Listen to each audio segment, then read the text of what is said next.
It's not too hot. A few flies bother me. I'm a little cherry tomato-ish, but been out looking at farms all day again for work. Guys, not looking good.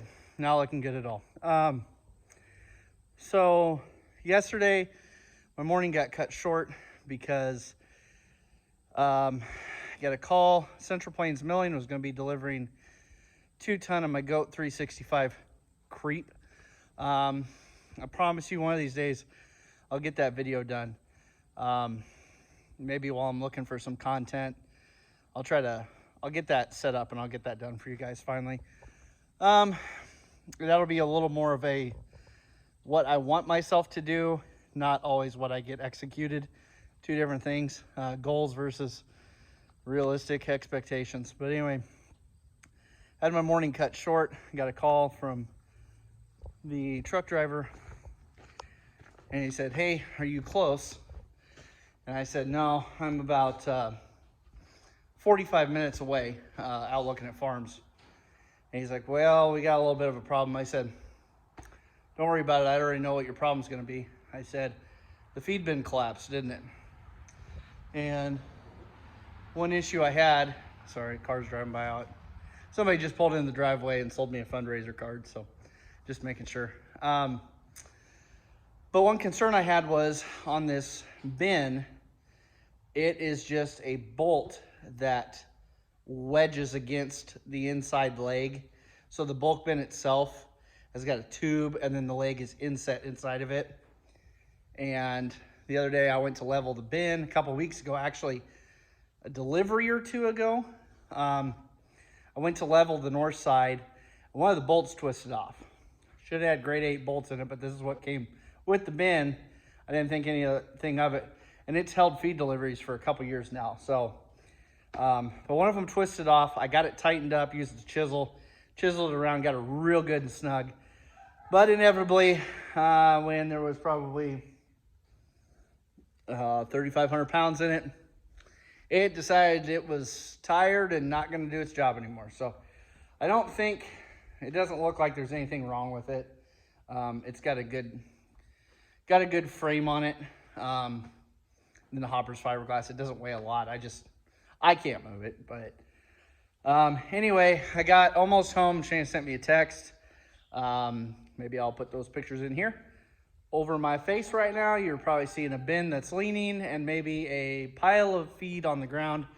I had told the driver, "Hey, if you've got the next delivery up the road, I'm not going to keep you waiting, 45 minutes for me to get home just to make a decision we can make right now." I said, "You get going." I said, "Whatever you've got, pick a good clean spot on the dirt floor so I can get the tractor and loader out of the shed and turn it around and clean it up, dump the rest." Well, it's only about a really, really full bucket load of grain. But as you can see here in real time, there's the bin. And originally I told him, well, maybe you could put this in there. But the problem is that is leaning against this and this is now leaning a little bit too. So if we took that board and that stuff off the top, he wasn't sure if that would continue to come over. The legs bottomed out. Let me see if I can show you.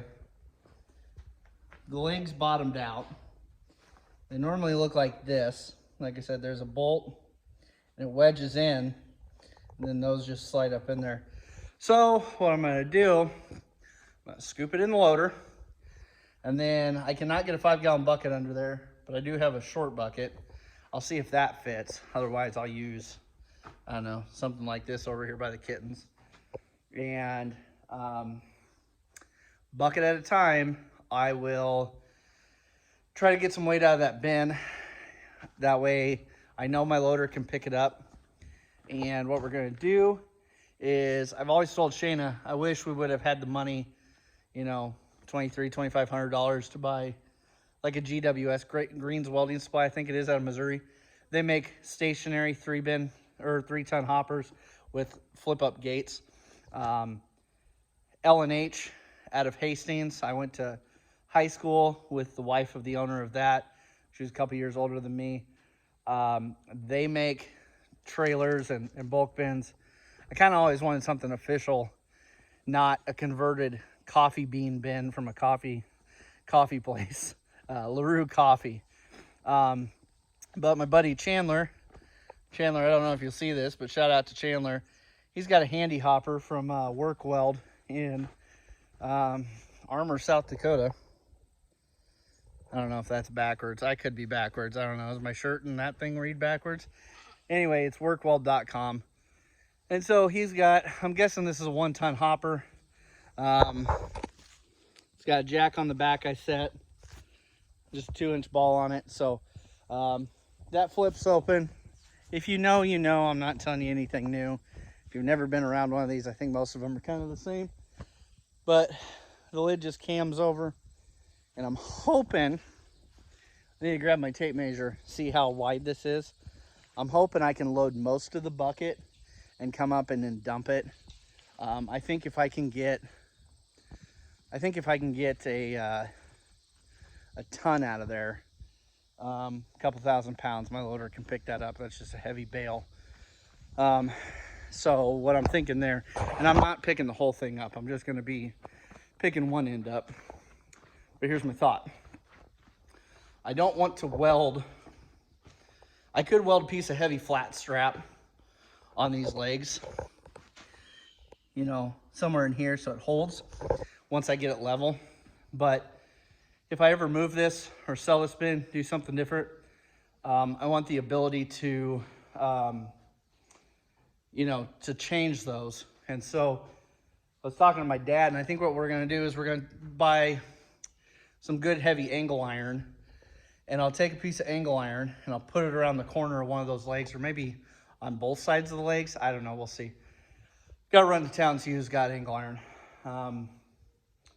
But instead of welding it, I'll get like, not a U-bolt, but a square bolt. And I'll clamp that on there real tight, but I'll get it long enough that it touches from the foot to where I need it to go. So it kind of wedges in there, and then I won't have to worry about it. Won't have to weld it. So I think that's the plan. The other option would be obviously to get some square tubing and slide over that leg, but then you got to be able to pick the whole thing up if you want to move it. So anyway, that's kind of my project. And had to go get, I know this place is a mess, lime green over here. Ran to Harbor Freight and got a new 3-ton low profile jack, because ours have pooped out.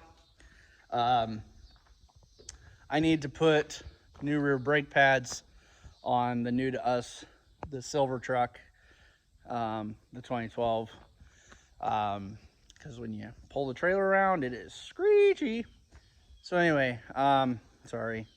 I cut my eye with a corn leaf today, walking through the field. So it's a little squinty and watery. But the reason I wanted to do brakes tonight, but Shayna left right before I got home, and she must not have realized I was going to try to get them on tonight. But we've got the Midwest Producers Classic sale tomorrow, or Saturday. Tomorrow's Friday. And I've got to have animals to Beatrice mid-afternoon. I want to say check-in's like 3 p.m. And yeah. I want to say, I thought it used to be like 5, but I think there's usually a viewing at 5. They need to be in place by 5. So that way, if people come from like 5 to 7 to look at animals for the sale tomorrow, they're there. And then in the morning from like 8 to noon or 8 to 2 or whatever it is, during the show, the animals are also in place on Saturday. So got all that going on. I've also got a couple mandatory Zoom meetings and more paperwork than you can, and reports than you could dream of sending out right now.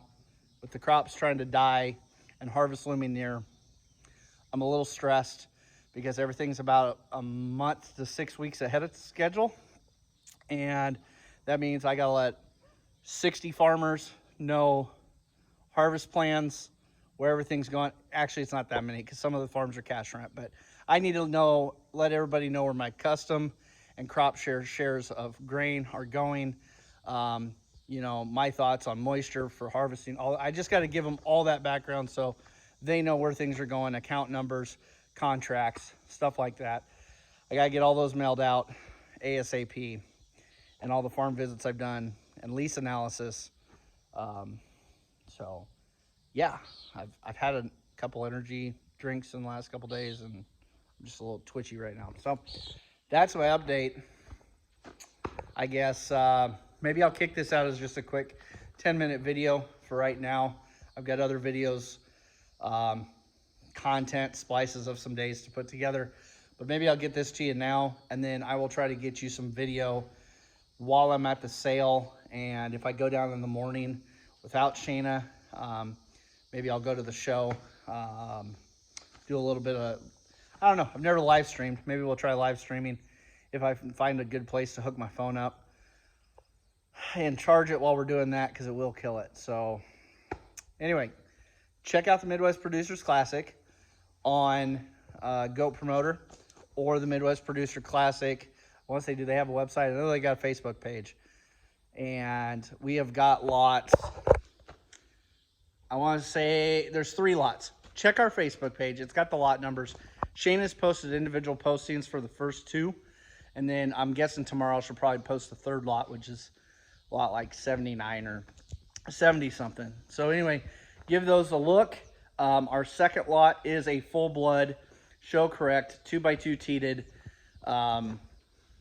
exposed to Rebel. So we haven't even got to see how good these girls are, or these kids are yet. And we're going to sell you a girl that is exposed, and we watched her be bred on June 22nd. So that's about all we can give you for now, because it's so early we can't confirm bred. But we can at least tell you exposed, and we saw them do the happy dance. So check it out. If you got any questions, get a hold of us. Our phone numbers are on the website, stuff like that. If you need to, shoot us a text first. If you feel odd calling, that's fine. We'll respond to you. But I will have animals down there. So if you have any questions, get a hold of us. We will haul animals back here. We're one producer that's pretty close to the sale, so we're not traveling a long distance to haul our animals home to where there's drop-offs. But if you're wondering about somebody hauling an animal back that you may buy, if you're looking at a lot, even if it's not ours, and you know a producer in the sales on the route, get a hold of us. We can talk to them and see if you guys can arrange a drop-off somewhere on their route. So if you need any of that assistance, get a hold of us, shoot us a message. We'll get you our phone numbers, but it should be on the website or Facebook, at least on Shayna's number. So I'll see you guys in a couple days.